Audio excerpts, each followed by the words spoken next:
Hi, this is a very different video than my normal content. I want to do this video for anyone who wants to start this kind of YouTube channel, but I also want to do it for myself as a little souvenir or something that I can go back to.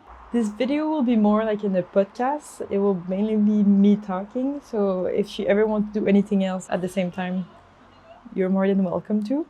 I filmed this already, and I absolutely hate what I said, and I had to edit so many parts because I was doing something else at the same time. And so now I'm just going to try to knit and to go through the whole process of why I have a YouTube channel, how I ended up here, what's my life. Also just little numbers on what it actually takes to start a project like this. Also, I have subtitles now, so if there's ever something that you don't understand, because I know that sometimes the way I speak is a bit funny, I also edit them, so I always make sure that they are the correct words. I have my computer here, so I make sure that everything I want to say, I do it.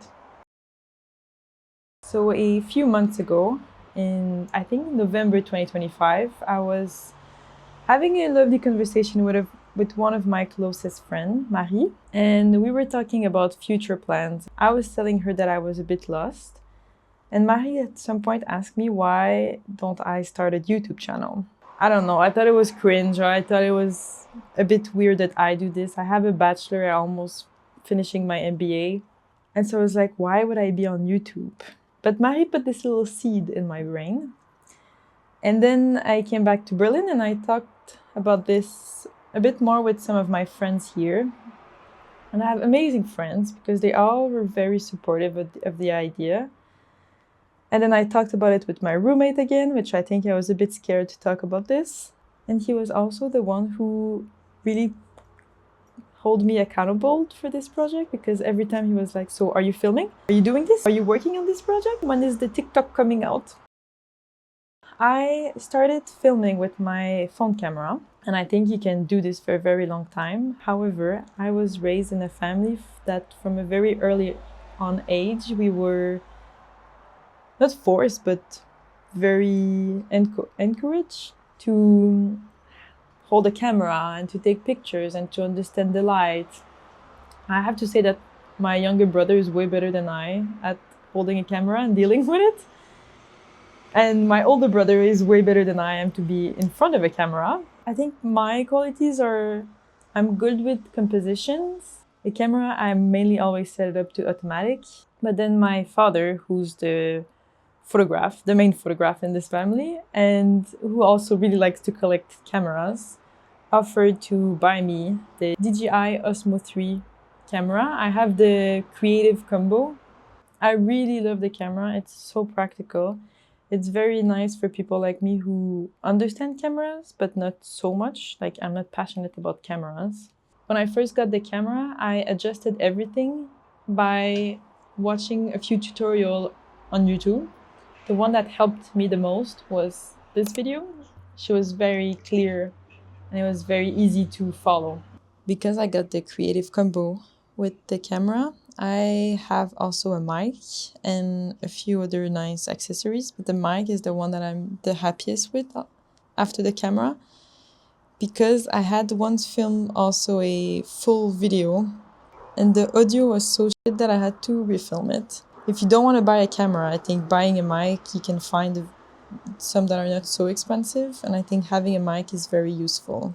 Yeah, and so my father very kindly offered to buy me this camera, which is very expensive, so merci. I then had to buy, because I have a camera, I had to buy an SD card, which is also expensive.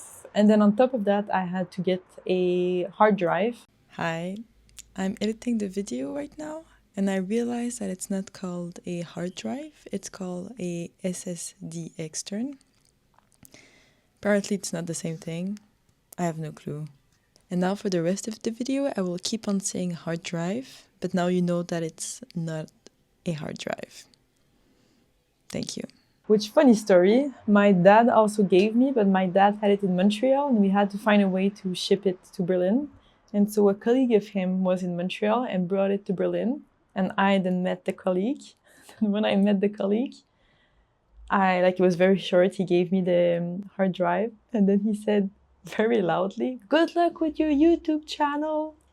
And there were a lot of people around, so I got very shy. It was too much footage for my computer, and so it's nice to have like a external source. I'm not such a tech person, so don't ask me all the tech words. And then on top of that, I edit with Premiere Pro because I had the Adobe suite, and I already knew how Premiere Pro worked, which I will explain a bit more later on. So on top of that, there's also the Adobe subscription. Timing-wise, all the videos takes different amount of time. Like collage was 2 hours to film, but the knitting project was a month because I had to knit the pullover. Yeah, it just really depends on the type of video that I make, which makes sense. However, the thing that is the most time consuming is editing. I think I spend around 10 hours on editing one video. I also learned from this because now I'm making scripts. So I don't write down everything that I want to say, like words for words. I do write down the main subject that I want to talk about. There's also the main shots that I want to get from when I film. Also the order of how I film it, and a bit more like the script for have a natural flow through the video. And also because sometimes I forget stuff, so it's nice to have like a to-do list when I film. And then I have way less footage. So this is one thing that I've been doing since the quilt video. I learned this method through another content creator on YouTube. Her video was actually really fun to watch. Even if you're not looking to make a YouTube channel, I think it was fun. It's fun to watch. Editing wise, I already knew how Premiere Pro worked. And it's actually a funny story because Juliette, a good friend of mine in France, back in 2022, had filmed an unboxing about makeup products. I think she's really good in makeup. And she had filmed it, but she was not editing it. And I offered to edit it because I wanted to learn how Premiere Pro worked. That's how I first learned the program. And then I also had to make a few videos for university, and I used the same software. I am still finding my style. I'm also still trying to find out how to manage this YouTube channel. The main thing I want to find is the thumbnail style. Thumbnail is like the little picture when you click on a video, on a YouTube video. I really like the first two ones that I made. However, when this appears on your YouTube feed, you really do not understand what the video is about, I think. And then the third one, I added my face, which at first I was very hesitant about. But most of the people that I watch on YouTube, their thumbnail is with their face. And so if this is what I consume, maybe I should also do it the same way. And for the quilted video, I actually tried something on YouTube. You can set up 2 different thumbnails. So you don't know this, but you might have seen not the exact thumbnails. And after a certain amount of days, the thumbnail that will receive the most amount of clicks will get chosen as the main thumbnail. So I can put the 2 thumbnails that I chose for this one. You can tell me which one you received and which one you prefer. It's kind of fun to try out. I mean, it's also just the first month, so it's normal to find your own style. And it will take a long time until I find my own style. But one thing for sure is I don't want to put myself in a box, which maybe is not a good thing because finding a niche is always a good thing. But I don't want to find a niche because I have all these hobbies, and I feel like this YouTube channel is finally a place where all of my hobbies have a common ground. And I like to sew, I like to knit, I like to make collage, I like to do linogravure. I like to meet new people and talk about their arts. And I like to embroidery, I like too many stuff. And so I cannot limit myself. I don't want to have a niche on one specific craft. I think I'm really liking doing tutorials style, but I also really like when they're a bit cinematic. And so I think I would like to merge these 2 styles. I'm also always very unsure how to name the videos. I had a grandpa who was a poet. And there's always this part of me that kind of wish that I can integrate a bit more poems in my lifestyle, in my life. And so I would love if my video names were a bit more poetic. Of course, it's just been a month. However, I feel like it already brought a lot.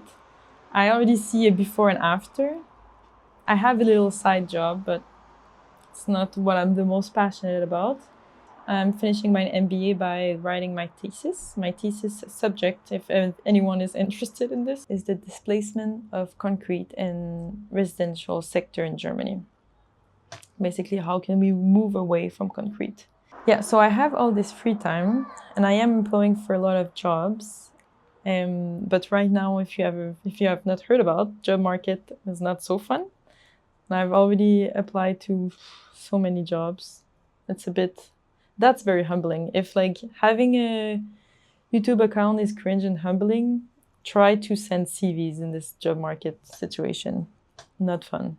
And I have all these hobbies and all these projects that I want to do, but then because when you have so much time, there's a law for this. There's like a concept. I will hopefully find the name and put it there. So I had too much time on my plate. I had too much time for myself and all these projects that I was not starting. And now that I have this channel, I feel like it gives me deadline because I want to post every Tuesday. I have to finish the project on before Tuesday, and I have to film it and edit it. And yeah, it gives me like a lot of joy. It makes me very happy. I was very afraid of what people around me would think about this. But then I realized that if this is the only reason why I don't start, then it's a bit dumb. And also that like, it's okay to judge. You can judge me. I probably am judging you also. We're all judging each other. You can judge me, I judge myself. One thing that really surprises me from starting this YouTube channel is the amount of positive feedbacks that I receive. I mean, it's very encouraging, and I think it really pushes me up and pushes me to continue. And so if you ever send me a message, even if like we haven't talked for a really long time and you send me like a very lovely compliment, this is very, very nice, and it really pushed me to continue. Yeah, like if you republish, also all my friends who publish in their stories on Instagram that I posted videos, very thankful for this as well. I think like on YouTube you need 500 or 1,000 subscribers to start to get money from it. So please continue to send them to your friends, because I would really love to find a way to get money out of this. I mean, I feel like if I find a way to make money out of this would be my dream job, even though it has nothing related to what I've studied. I mean, if you're curious, but also just for my own souvenir, I will put a screenshot of how my YouTube channel looks like now, the amount of subscribers and the amount of views. Because maybe I'm Delulu, but if something ever happens out of this and I get more people following, I think it will be nice to just remind myself where I started from. By the way, I'm making a top, which I'm self-drafting, which means I'm not following any pattern. And I'm using leftover wool that I have, so I'm not so sure if I will really like this shirt. I'm mainly doing it because if I like the shape, then I would make it once more, but in a color that I like.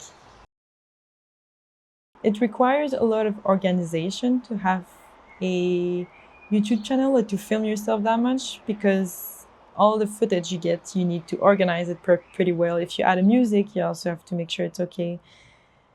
If you're following a schedule, you also have to organize yourself quite accordingly to post on that certain day. In terms of organization, I use Notion, and that's where I put all my ideas on for future video or for my scripts. And I think that's Notion is free, so at least one thing is free. So I post on YouTube every Tuesday, but then I also post on TikTok, and I now post on Instagram. And I just want to do a short review on each of these platforms. YouTube is for sure my favorite platform because I love these long long content, like these long videos. I think they're way less addictive also than short content. TikTok, it's fun in a way that you can try stuff and fail and try again and no one cares. It's also way easier to gain a following, I think, also on TikTok, and views, because the way the platform is made, you don't need to necessarily be a famous influencer so that everyone see your content. On YouTube, it's a bit more difficult to just get to like trust the platform and that they will showcase it to everyone. Like small creators on YouTube don't get so much hype. It's very difficult to start to have a good amount of followers. And then Instagram. I think Instagram is the one that I hate the most so far. I don't know, I get more anxious and more pressure from Instagram. I'm not sure if it's because I'm aware that there's more people following me there, or if I'm aware that the people I actually know are there. Yeah, I don't know. Instagram is not my favorite one. My For You page, of course, on Instagram is just sewing and knitting. And so I see all these other creators who are doing maybe exactly the same thing as I'm doing. And I get the little feeling of like, why am I doing this? Why do I think I can make it in this world? There's already so many people doing this. But yesterday I went to a really cute knitting and brunch event. It was from this creator. You can give her a follow. The people there were so good at knitting, like honestly, props to them. And a girl and I were talking, and she would love to sell her own objects that she makes. But she got a bit like every one of us who's creative, who thinks like, why do I think I can make this? There's already so many people doing this. Why do I think I would be better than them? We all get it. I feel like if you meet a writer, if someone wants to write a book, would you tell that person, don't write a book because there's already so many books that are written? And so this is how I feel now, and this is how I approach it. Like if you want to do something and there's already a few people that does it, yeah, do it anyway. I don't know. Maybe it's just a meeting. So YouTube is my favorite platform. That's the conclusion of this whole blah blah. So if you're ever curious to see where this YouTube channel is going, you can follow on this platform, but you can also follow me on Instagram or on TikTok. You choose whatever you want, or don't follow me anywhere if you're not interested. That's also very much okay. I am particularly very curious to see where this leads up. I mean, worst case scenario, it leads to nowhere. And when I'm old, I can show these videos to my friends and be like, look, this is what I was doing in my 20s. But I feel like now with this camera, the SD card and the hard drive, I kind of have to make something out of it.